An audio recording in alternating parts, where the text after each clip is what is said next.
It's my pleasure to introduce Torsten Hoefler, who is an associate professor of computer science at ETH.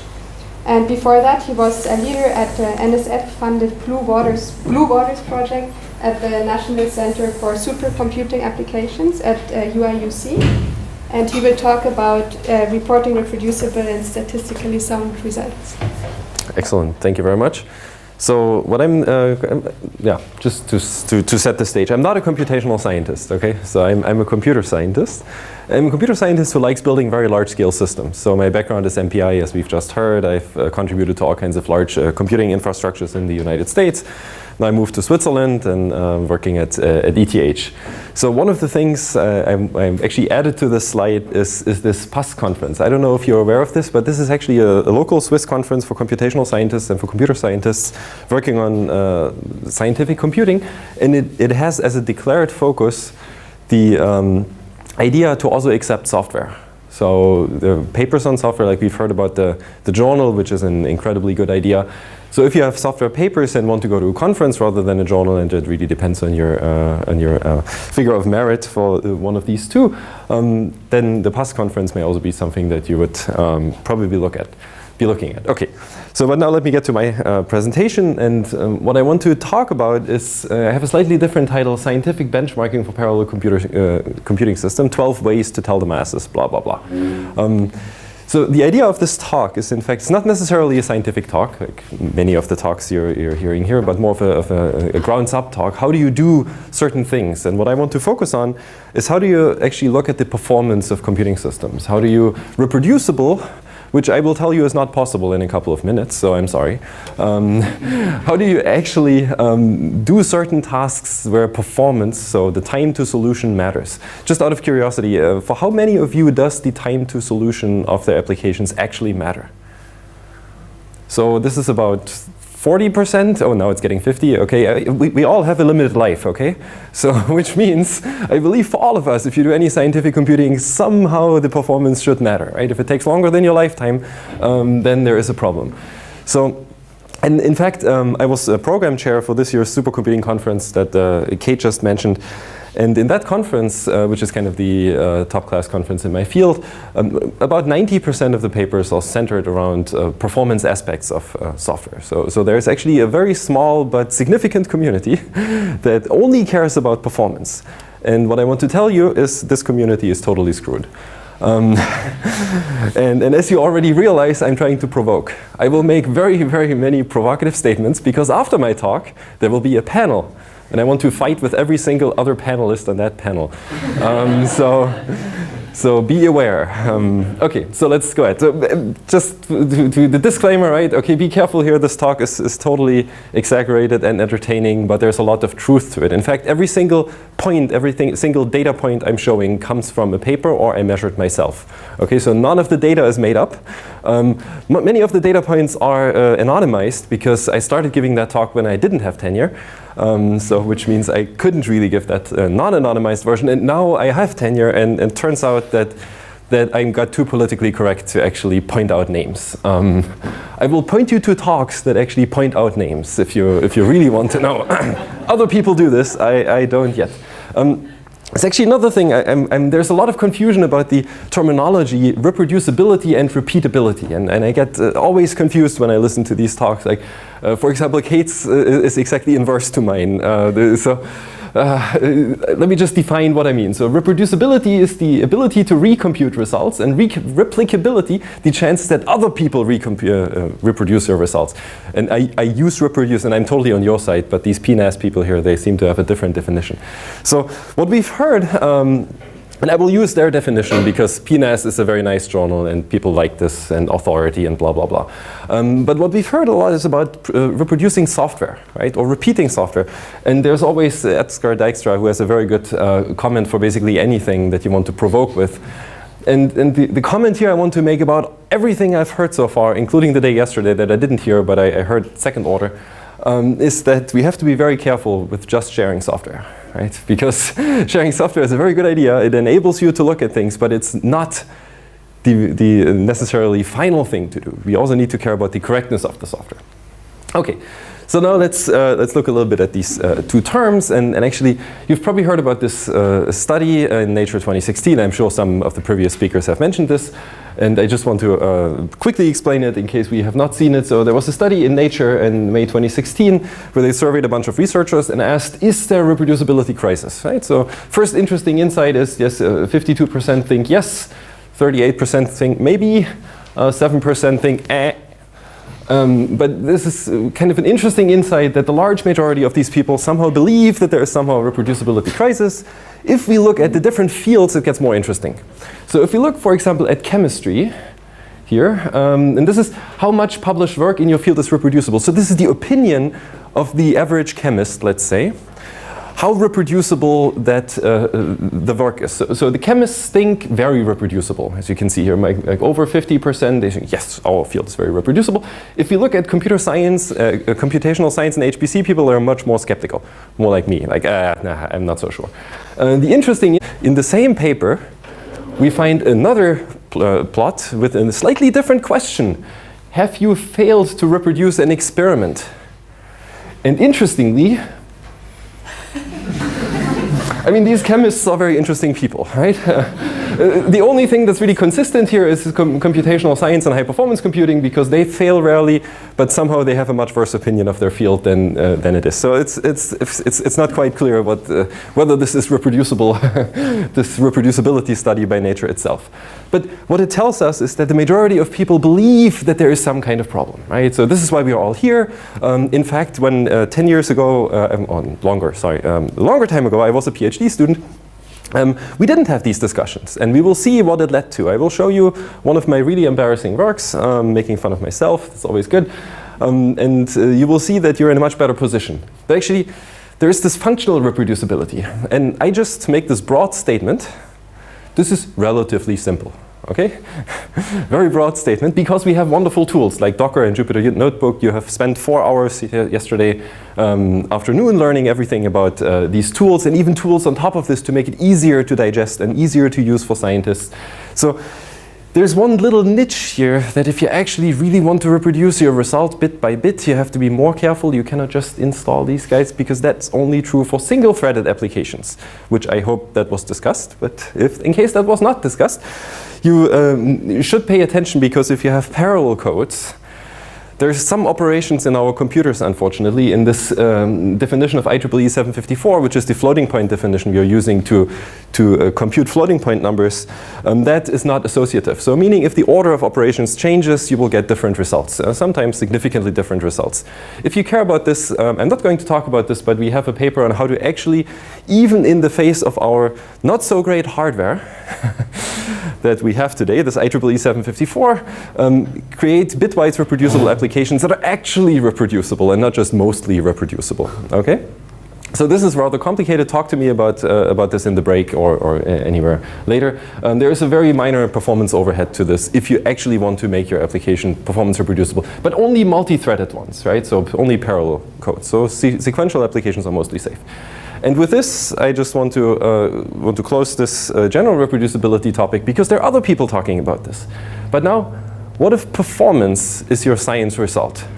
People like me, who mostly care about performance, actually pretty much all of my papers have, I think all of them, not just pretty much, but all of them have some kind of performance plot in them, right? And I'm improving performance, and many of my students do, essentially all of them, I would say, because I'm not a computational scientist. So what if that is your science? Well, so let's look at a paper that I've written now 12 years ago. I was a young grad student, had no idea about reproducibility or anything, and didn't have this nice environment like you have here, where you can just go to a workshop and do this. So what we did is we looked at optimizing conjugate gradient stuff with some non-blocking collective operation technique. Doesn't actually matter. So we optimized some performance of something, okay, using some technique. So we produced this wonderful plot, which has the number of CPUs here and the speed up here. And if I would now start telling you what's wrong with this plot, I would be speaking for the rest of my slot and the rest of the evening. Because that's the worst plot ever. So none of my students would do this today, but I did it. So what we basically found in this study, it's actually also my highest cited paper, or among my highest cited papers. Because the science in there is reasonably good. It's just that the presentation of the results is really not good. Okay? So what we found is these non-blocking collectives, which are now just part of the MPI3 specification, which made a big part of my career. So in case you know MPI, that's part of this. What we found is we looked at this. If we scale the number of CPUs, the speed up gets somehow better for the non-blocking thing. Okay. An interesting insight is, and this is all, I actually care about reproducibility. I write papers about reproducibility. At that time, I was very concerned about making this work reproducible. Okay, so I published my data set. I did everything. I put it on the web page, but I didn't pay attention to the stupid plot. But that's a different discussion. So what we also found is there was a superlinear speed up for 96 nodes. You can see this here, 96 nodes, and somehow we get a speed up of more than 100. Well, you know, that's always kind of, there are cache effects and stuff like this, right? You know this, I'm assuming. So what happens later, 9 years later, the reproducibility conundrum starts. Everybody suddenly worries about reproducibility. So these people were looking, what could we reproduce from earlier? And they found my work completely independent. I didn't actually know these people at that time. So there was a workshop on reproducibility. They took my result. Actually, they took my data set and everything. I published nicely on my webpage, right? Remember, I care about this. So that's like a Docker container in 2006. A tar-gz it was called in 2006. So they used that. They did configure, make, install. In case you don't know what that is, it's fine. It's like Docker run. And then they run the thing, and they run it on 2 different systems. And then they make this wonderful claim, I really care about reproducibility, right? And then it's like, ha, we cannot reproduce this guy's work. This is obviously a fraud. So great. Anybody has an idea what happened? Any hardware expert here? Look at this, an 800 qube domain on a system from 2006, running on a system 9 years later that is 2015/2016, yes? Cache is quite a bit bigger. Exactly, that whole thing suddenly fits in cache, right? So the superlinear speedup goes away, and much of the other effects go away. The key result they still reproduce, and in fact they make a mistake in their own reproduction study that I don't want to explain because it takes too long, trying to understand the performance effect. So they try to reproduce, they fail, partially because they didn't know what they were doing, and partially because the system configuration fundamentally changed, right? So they couldn't reproduce this effect. So this basically means that reproducing performance results is incredibly hard. In fact, I would go further and I would say, well, this is extremely hard to impossible. So we've done this once. I have one replication study, and I don't know when it was, actually quite a while ago. And they were so happy about it, so I reproduced other people's papers. They were so happy about it, they immediately gave me a best paper award at SC for this, right? Because this rarely happens, that people reproduce performance results, right? So there was an explicit statement when we were on stage that, yeah, this is great reproducing these results and ending. This was also one of my worst, I got a bunch of best paper awards. This is my worst award because Barbara Chapman told me, like, this closes the field forever. And I'm like, oh, great. So no citations for me. Closing a field, this is something you do not want to be told when somebody gives you an award, right? So that's, okay, so it is possible, but it's incredibly hard, right? So keep that in mind. And we should really make it the default somehow, right? But as I mentioned, I'm from HPC. I believe we should not even try. This is what I mentioned at the beginning. Reproducing performance is so fundamentally hard that we will not be able to actually do it. And I want to give you another solution to deal with that problem. So, for example, there is an interesting award in HPC. Who knows the Gordon Bell Award? It's like, oh, Petros Group, of course. Yes, so it's one of the biggest awards in computational science, high performance computing. And the idea is very simple. The idea is you run a real application on one of the largest systems on the planet, and then you get highest performance somehow, and show that you utilize that system very efficiently. So it's a pure performance award. This is Gordon Bell, the guy who invented it, still alive. It's now a really high-class ACM award. It's actually really competitive. But if you would know this award, I would ask you the question. But since you don't know it, I doubt that you can ever reproduce such a result. Because first of all, you will not get access to that machine.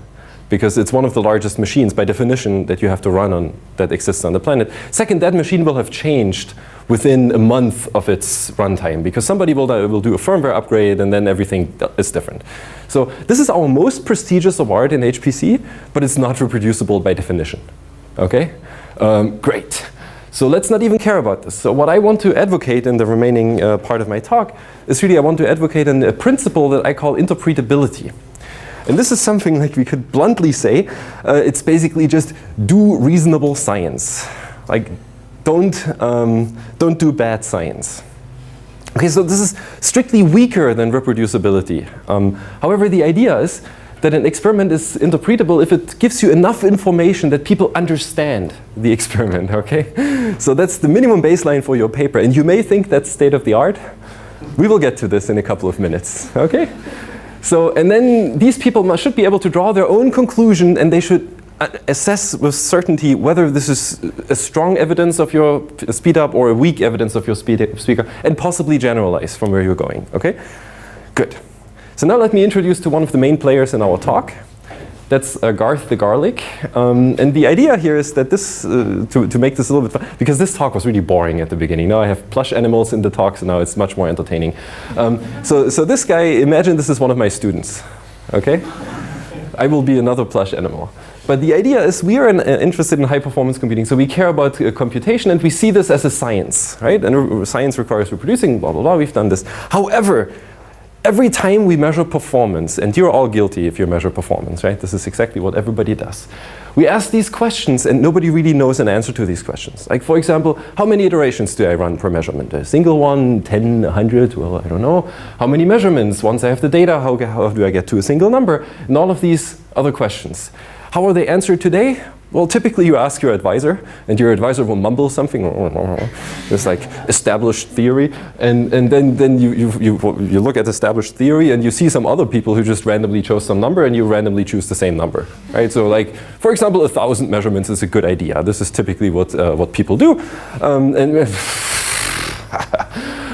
okay, we will see. So, and I mentioned that the HPC is the performance-centric piece, right? It's a science, okay, that I'm insisting on. It should be practiced as a science.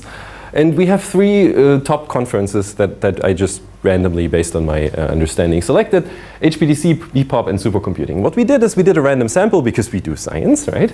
Statistical sample. We picked 10 random papers from each conference, which is 10 to 50% of population. So we looked at 120 total papers because we looked at many years, and did a stratified subsample of this. And what we did is we anonymized the conferences, okay? Remember the non-tenure thing? So we have conference A, B, and C, and I'm not going to tell you which is which.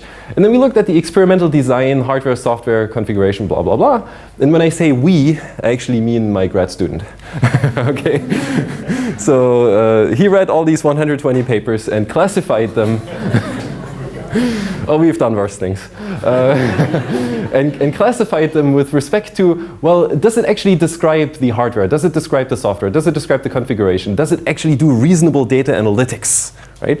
And then we come to this table, and we could talk about this for hours, but again, you will fall asleep if I do this. The upshot of this table is that most papers actually don't provide enough information to be reproducible or even interpretable in these top conferences, a huge problem. Then the average number of average paper is kind of bad, and even worse is in these years, 2011 to 14, there is no evidence that it's getting any better.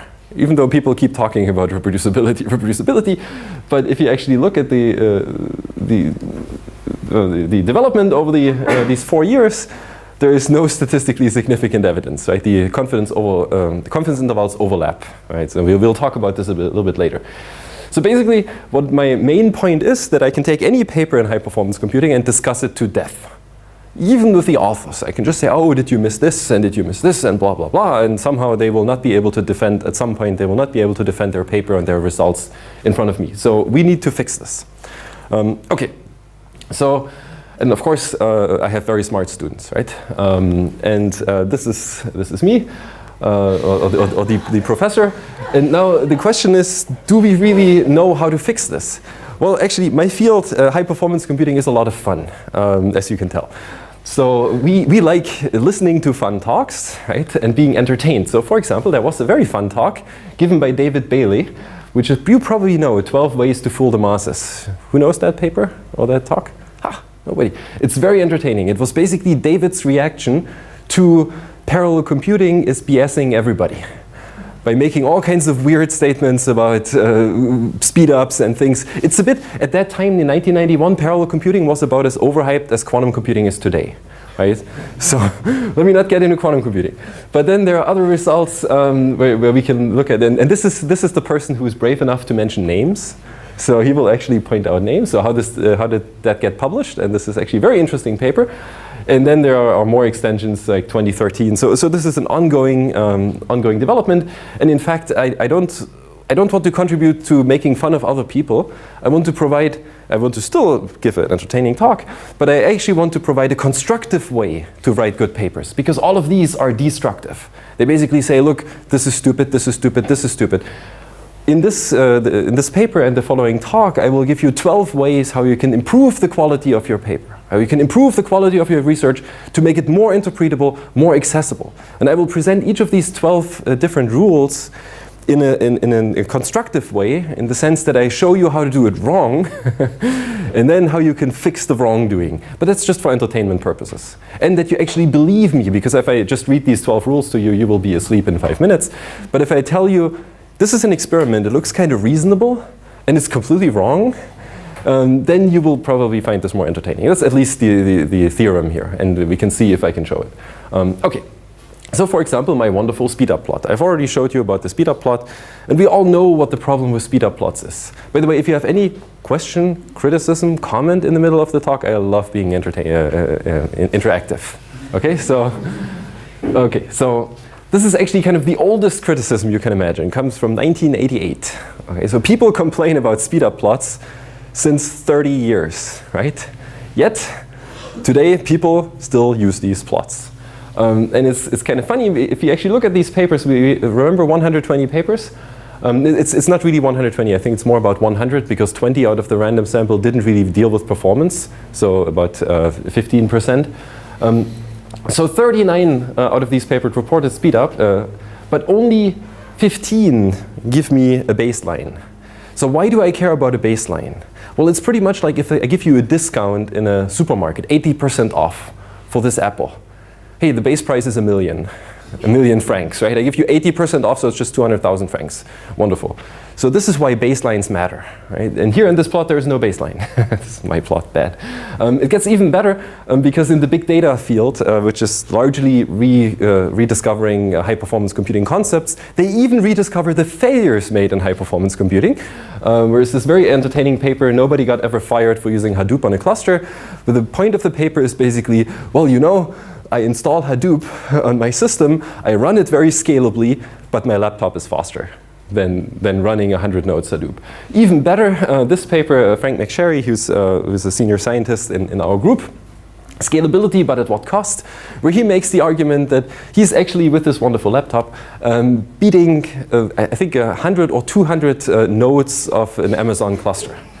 Right? Of course, the cost is vastly different of these two, right? This looks more like a $300 machine for graph algorithms or graph-style algorithms. So keep that in mind. Scalability is nice because, of course, when they run on 200 nodes of that cluster, they show that it scales from a single node to these 200 nodes. Wonderful scaling plots, straight line.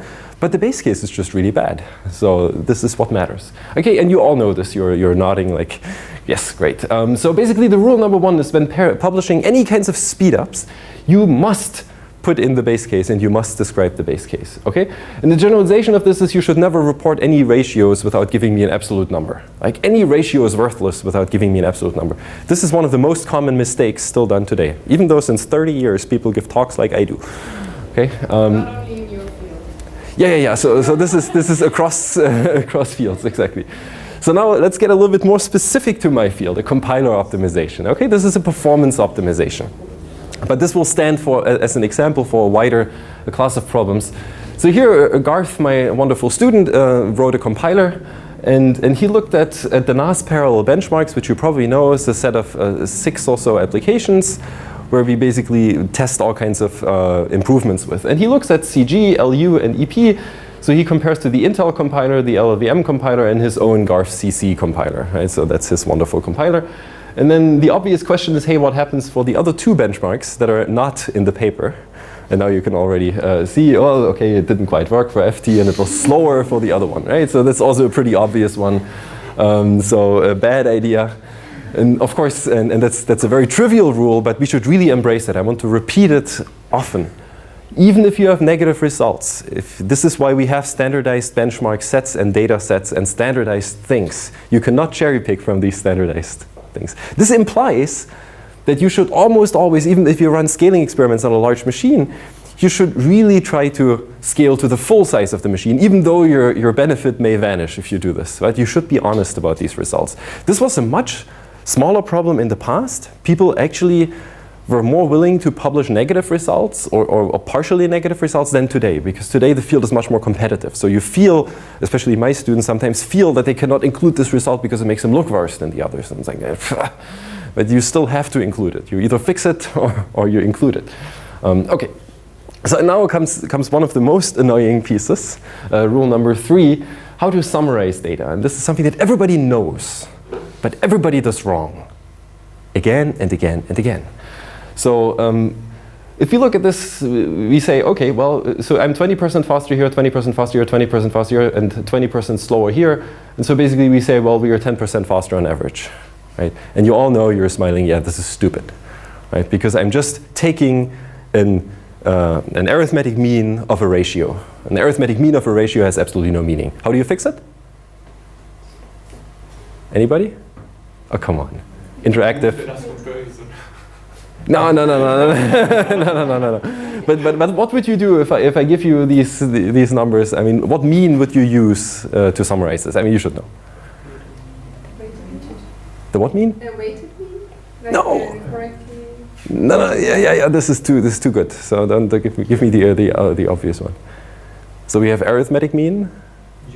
Geometric mean, right? That's kind of the answer that most people would give, actually. That's even encoded in the SPEC benchmark. So there's an official benchmarking consortium that's called the SPEC. I forgot what it stood for. And they recommend the geometric mean for ratios. The problem with the geometric mean is that I do not understand what it stands for. It's really hard to interpret the geometric mean. The arithmetic mean is very easy to interpret. It's just like, yeah, sure, it's like you sum them all up and divide them by the number of samples. The geometric mean is you multiply them all up and take the nth root of that thing. And you're like, okay, that has interesting properties because multiplication is not so clear. And in fact, that is not the suggested idea, because what you could also see here is that if you actually run these benchmarks, the BT benchmark takes a significantly longer time than the other benchmarks. So let's say this runs for 1 second, this runs for 1 second, this runs for 1 second, and this runs for 1 hour. Your overall speed up will be negative, right, if you run this long enough. So you have to be very careful with this actually overall reporting of data. So there are 2 rules here. The idea is first, the arithmetic mean is only for summarizing costs, right, direct costs. You should use the harmonic mean if you want to summarize rates. Right? So there's a harmonic is 1 over the thing is summed up and divided by the number. Summarizing ratios, in my view, should be generally avoided. Okay, so really you should only summarize ratios if there is no other way around it in any way. So 51 of these papers, remember there are about 100, so about 50%, they use some mean to summarize data. And it's not really clear, and none of them clearly says what mean. They usually say that's the average. I know, and of course, they don't give you the base data, so you can't actually check which mean they use. So you just rely on the authors picking the correct mean, and they don't state it. Huge problem, in fact. Only a single paper specifies the use of the harmonic mean. Great. And then some use geometric mean, but without any clear reason. It's basically, oh, we know about geometric mean, you know, this is why we use this geometric mean. So Nelson Amaral has a very funny slide deck on this that I showed you at the beginning. The only thing we know is that the harmonic mean is strictly smaller, no, not strictly, but is smaller equal to your geometric mean is smaller the arithmetic mean. I heard people say that this is the more fair mean sometimes. It's a very strange way to say this is smaller than the arithmetic mean, because I can just invert my metric and then it's bigger. So be careful with these statements, okay? So now comes, for me, the most entertaining and most surprising result of this talk. So we want to run a very simple experiment, okay?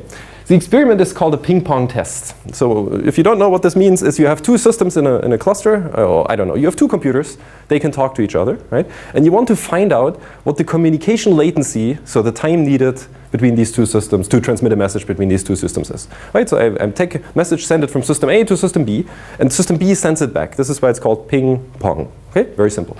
So I run this benchmark. And I asked my student to benchmark this Swiss machine PitStora, which is now part of PitStein, but basically the same. And my student comes back, it's 1.77 microsecond, the latency to go from any machine to any other machine. Okay? So then I, of course, because I know my students, I asked the question, like, how did you get to this number? And he says, well, you know, I ran a million repetitions, and then I just averaged the results. And he's not stupid, so he used the correct average, so the arithmetic mean in this case.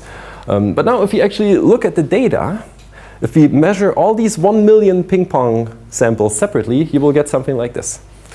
You will actually see that most of the results are somehow around this 1.77, but some results are a millisecond, or larger than a millisecond even. Okay, so this is already disconcerting, and you see kind of a weird distribution here, right? So something happened here. So this is the sample from 0 to 10 to the 6, and something happened here, for example, so we don't know why.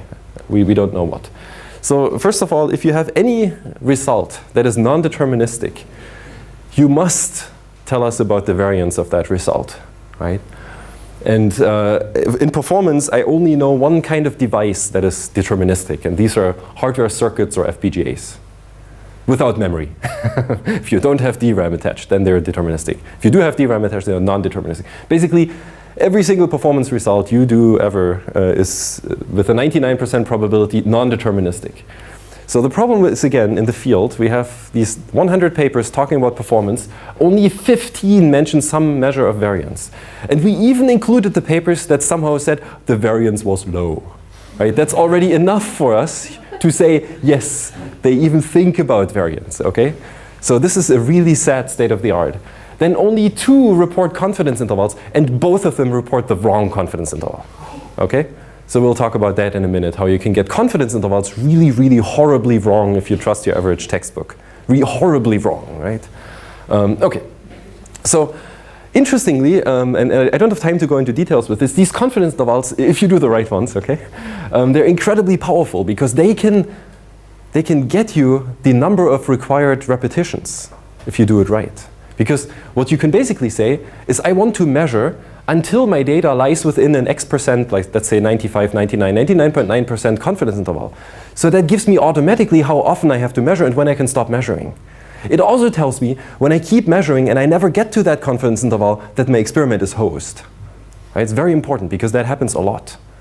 If you just take the average, you will never, your experiment may be hosed badly, but you will never even realize that it's hosed. Okay? So the sentence I really love most is kind of, we collected measurements until the 99% confidence interval was within 5% of our reported means. Pick your numbers here, 99.9, 95, and 1% or something. But this should be the default sentence to report performance with, okay, in my view. Okay, so my student is intelligent, right? So what he did, he says, oh yeah, right. Opened the textbook, statistics, page 15, found confidence intervals. Remembers that he had heard this at school at some point, and then computed the confidence intervals and computed it's 1.765 to 1.775. And now he comes back, haha, I told you. It's very narrow confidence interval, right? So the 1.77 was the previous one. And then I come back, well, but you know, if you open your school book, the school book usually assumes that the data is normally distributed. And that's the biggest problem. The 2 wrong confidence intervals both assume normally distributed data, which is never the case in performance. And I will tell you why. Of course, the student is smart because I have all A students, by the way. So, of course, he said, I used the central limit theorem because the central limit theorem says if I'm adding large amounts of data, it'll in the limit be a normal distribution. Well, and he subsummed sizes of 100. So if you have learned about statistics, you know exactly what that means, right? The problem is the central limit theorem is only true asymptotically. So it's only true for an infinite number of data. So let's look at the actual real data. And that's the data we collected on that system, right? It's not made up data, okay? So if you're a statistician, you know these quantile-quantile plots, right? If the quantile plot is on a line, then it's normally distributed. And you see none of those, no matter what you do, the original data is really badly skewed. The log norm, if you do a log normalization, it's still badly skewed. If you do the normalization that the guy proposed, like with subsumming sets of 100, it gets less skewed. As you see, it looks more like a normal distribution. If you do 1000, it gets less skewed, but it's still skewed, right? So you would actually need to go to about 100,000 to make this reasonable, but then you have only 10 samples out of your million measurements. So this is bad. This data is bad. And you will see, we will look at this data in more detail. Okay, so what does this mean? Well, actually, if you use the non-parametric confidence interval that you should have used from the beginning, the interval is wide open, 1.6 to 1.9. It's much worse than the parametric one. And the question is, I can give you the intuition. The intuition is actually very clear. Why are performance results not normally distributed? Exactly. I mean, I wish my cell phone would have an equal probability of getting faster than it is at getting slower. But it's almost always getting slower. It's never really getting faster. So many effects in nature are normally distributed, but performance is not one of them. Because usually something hinders your ideal operation point and you get slower. So they're all, as you can see here, right, this is the ideal operation point, but we have a lot of outliers towards the right making stuff slower. Right? This is the fundamental problem with performance. Okay? Good. So rule number 6, you cannot assume normality of data under any circumstance in performance data. Right? You need to test for it and you need to prove that it's normal. Well, proof, okay, no, statisticians, right? You don't prove anything in statistics because you can't, because you're reasoning about data, right? You can show. And there are normality tests, and they're called diagnostic checking. And again, I don't have enough time to tell you about all the details, but ask me about it or Google for diagnostic checking. Actually, I've shown you a way to diagnostically check these QQ plots are one of the preferred methods of statisticians. So that's what I just told you. Do not assume the central limit theorem applies to small data. Right? So this is also something that people get wrong. In fact, there are 2 textbooks that I don't want to mention that are specifically about performance measurement. Both of them are wrong. Okay, both of them, the statisticians, my friends at ETH, tell me that you should never do this. And that's their advice. So these 2 papers that used confidence intervals used the wrong confidence interval. And we will see how for our actually real data, this wrong confidence interval will make us look really bad. But let me do a small interlude. Non-parametric statistics is a very interesting thing in general. In case you don't know about it, you should learn about it. It is really the idea that we do not superimpose a certain distribution on the data, but we work with the data directly. This is a thing that came up in the recent past, because in the old times, we didn't have the computational power, meaning pencil and paper, to in fact work with non-parametric statistics, but today we do. Which means when I'm sharing data, I do not have to produce a plot or reduce the data to 2 parameters for a normal distribution, but I can actually give you the whole data set. And with that whole data set, you can do non-parametric statistics, which are also sometimes called order-based statistics. Because what you typically do is you sort the data, and then you look at the middle of the data, that's your 50th percentile, so you look at these percentiles. Then you can look at the 25th and the 75th percentile. And you can look at the distribution of the data without making any additional assumptions on the distribution, the underlying distribution function where you draw the data from. And it's very powerful, because these distribution functions are incredibly hard to get right.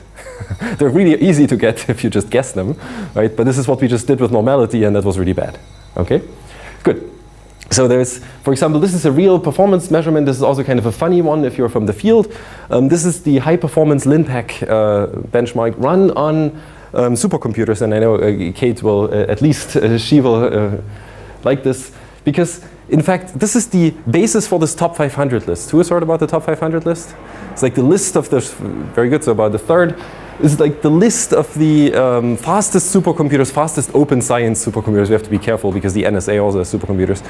Fastest open science supercomputers on the planet. And there is a particular benchmark that you run on this computer, and then you report a number. And guess what number you report? Do you report the median? Do you report the arithmetic mean? Do you report a quantile? No. You run it until you achieve the maximum you can achieve. The minimum completion time, the maximum performance, and you may never be able to get this again. However, you do it. And then there are these funny stories where people had to run the benchmark a week long that they actually got a good result. Because as you can see, the median is quite far away from my absolute maximum. And it may take a while to get to the absolute maximum, right? It's because you have a distribution function in real performance. Okay, good. So now the question is, how do we now I told you about all this non-deterministic measurement stuff, and the problem is, well, at the end I want to know if my system is faster or not. Right, so how do I compare non-deterministic measurements? Because I produced a new compiler, like this guy is still working on his compiler, right? And now he wants to publish a conference paper and say, well, I'm better than the other guys. So how do we do this? Well, so he thinks the variance is okay. And then there are these wonderful plots. So we again look at the competitors, Intel compiler and Garf's little compiler. And what he found is this 20% difference, right? This is what he reported in the earlier slide, remember? The plus 20%. So the execution time is 20% lower. But then this is an interesting plot, so I can just recommend these plots in case you don't know them, but I'm sure most of you know these plots. They're called box plots. And what they give you is they give you the median here, which is already very good. And then they give you a 95% confidence interval with these notches. Right? And then they give you the 25% percentile as the upper and lower part of this bar. And then, I mean, outliers are outside this guy. So what you can see here, unfortunately, is that the 95% confidence interval is overlapping between these two. So there's no statistical significance that this is actually faster or not. Right? So these are all the things that you basically know. I just want to remind you of, right, as part of these 12 rules. But now, let me get a little bit more into detail with this data.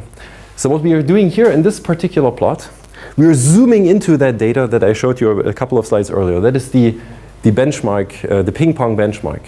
Okay? The benchmark where this guy was claiming that it's 1.77 microseconds.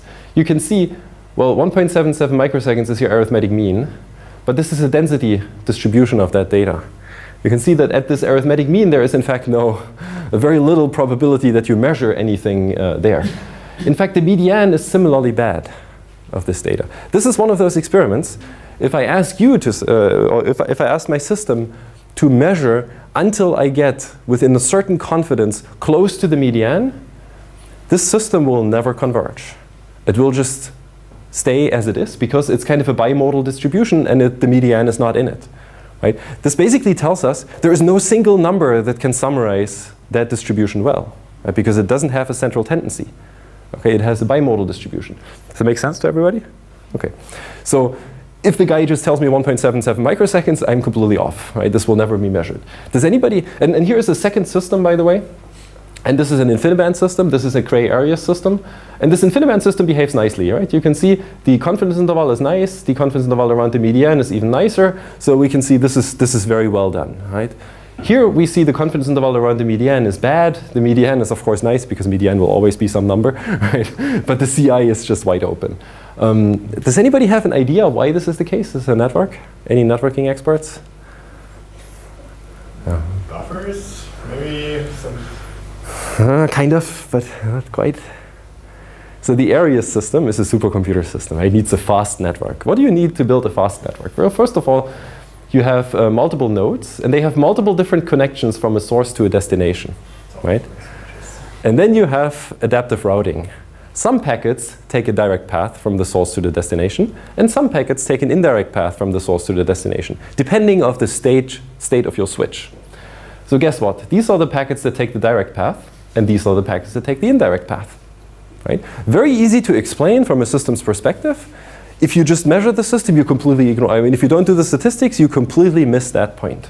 Right? You get a completely wrong result that you report, and nobody, like once you wrote it down, nobody can check what you've done. Right? The interpretability is completely lost. Keep that in mind. Actually, if you want to be really scientifically accurate, if you now want to compare these two, now the question is, oh God, this guy is telling me all this stuff. And now I have two numbers here, 1.6 something and 1.9 something. And I have this number here, which is between the two, like 1.8 something. Okay? If I ask you now the question, is this system faster than this system? What will you say? It's like, sometimes this is faster, sometimes this is slower, but I can't quite know. Right? Yes, but there is a scientifically accurate way to answer this question. And again, I don't have enough time to explain it. Ask me in the break. This is one of the most wonderful things. It's called quantile regression. Because there you can learn about comparing measures of non-central tendency. So the idea here is that for some quantile of the data, and again non-parametric statistics, some system is better and the other system is worse. So what we can basically say about these two systems is that this Pilatus system, the worst case latency is better is actually worse than this Dora system, even though the Dora system is expected to be faster. Right? So you can make more complex statements about the statistical properties of the system. But basically this gets us to rule number 8. We really need to understand before we report any data if a measure of central tendency makes sense, right? Because in this case it doesn't make any sense. So mean or median may not be even useful to report in your data. Right? You have to be very careful when you look at this data. Very, very careful. So for example, worst case latency and stuff like this. This is something you must be extremely careful. So there's a wonderful paper about this which basically says already why you should care about quantile regression. And this paper tells you how all these Linux people, Linux the kernel, when they introduced schedulers, they were proving to each other that scheduler A is better than scheduler B, and then scheduler B, later it was proven that scheduler B was better than scheduler A actually, and then they were like, what? But the problem was exactly that. The measure of the scheduling time was not a measure of central tendency, and you would need quantile regression to actually compare these two. Too complicated for this short talk. So now the big question is, how many measurements do you need to characterize the system? Right? Because measurements are money, especially if you work on a Gordon Bell Award. So I have a Gordon Bell finalist this year at supercomputing, and I think we were running on the world's largest supercomputer, okay fine, at that time, which was the Chinese supercomputer. Now it's back in the US, there's this constant going back and forth. But we had to run the experiment for one full day on that machine on 10 million cores. Right? So that computer has 10 million cores, and we had to use that machine for a full day. Right? So the capital investment of that machine is at least $250 million. And the energy consumption needed for that one day was at least $10,000, if not $20,000, depending on the energy prices in China. I don't know. Right? So you can see these experiments get relatively expensive. Right? So we must make sure that we use the minimum number of experiments to actually achieve what we want. What do we want? Well, we want to make a statistically significant and interpretable statement about our performance of these systems, or whatever we want to make. You can apply this to anything. It's not just performance, but data. Right? If you have any other machine where you measure something, the same theory applies. So, and there is a whole lot of discussion that we could have on this, but I want to skip this. What I want to point out, though, is that we really want to use the confidence intervals for determining the number of repetitions. There are different fields of science that do this to an amazing extent. So, for example, computational physics.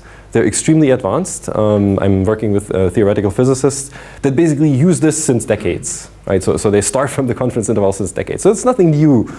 I'm just making sure that everybody knows. Right? So I'm not inventing anything here. So then what's very important as well is the experimental design. Right? So not sure if there is a separate lecture. There should be a separate lecture on experimental design, because that is one of the most complex, fuzziest things that I can imagine. There are books on this, by the way, many, many books on experimental design. But what does this mean? It's basically, how do you choose what to measure? So for example, in MPI, this is this communication layer that I've been working on. Right? There's a specific function that's called MPI reduce, incredibly important for all kinds of scientific applications. Doesn't matter what it does, but it has a certain performance. Okay? And if I now look at the number of processes you can run this with, so basically the number of nodes in your system, right? If I measure this nicely at the powers of 2, so 2, 4, 8, 16, 32, 64, we will get this wonderful curve. Right? It turns out that the algorithm used in order to implement this is in fact a tree. And if you're a computer scientist, you know that it works really well for powers of 2. Right? Building trees for powers of 2 is wonderful. But as soon as you add one more, then there is this stupid thing hanging off on the side that kind of costs you extra time because it's not a power of 2. Right? So, and if you actually do this measurement with non-powers of 2, you see a completely different performance suddenly. Right? Because unfortunately, your tree doesn't quite work for powers of 2, non-powers of 2. So this is why experimental design matters. And of course, if you look at the average paper, you can imagine that you will get that result. Right? Nobody will tell you the ugly effects of this. But this is part of experimental design. Right? Experimental design, you really need to choose what you look at very carefully. The problem with this is I have no clue how to generalize this. All the other rules are really specific and somehow applicable immediately. This rule is extremely fuzzy. Basically says, well, you need to document all the things you're doing because you should do a factorial design in general. Factorial design is where you look at all the observable or all the factors you want to change and try to make a grid study of those and really intelligently decide which ones you worry about and which ones you don't. The idea here is that you just provide the interpretability by telling the reader what your exact setting is. So I'm measuring powers of 2. If I read that sentence, I'm already skeptical, right? So, but at least the reader can be skeptical because the reader understands, right? Okay, so extremely hard in practice. Okay, so then there is another one. So it's actually a funny one because somebody wrote a PhD thesis about it that it's completely wrong. So somebody optimized broadcast operation. And the time in parallel systems is trickier. So this gets now a little bit into the theory of parallel computing and pipelining. But let me try to explain this. So basically, you could argue that there is a broadcast that takes 1 latency because I measured it. Okay, it doesn't make any sense because the lower bound is the logarithmic number, the log of p. So it cannot take 1. There must be at least log p. Okay, but you can measure 1 if you do it right, or if you do it wrong, actually. And the idea here is that we have these processes ranging from 0 to 8, right? So this is one process. And a broadcast is a problem where I need to send some data to all other processes in the system, right? You're probably familiar with the terminology.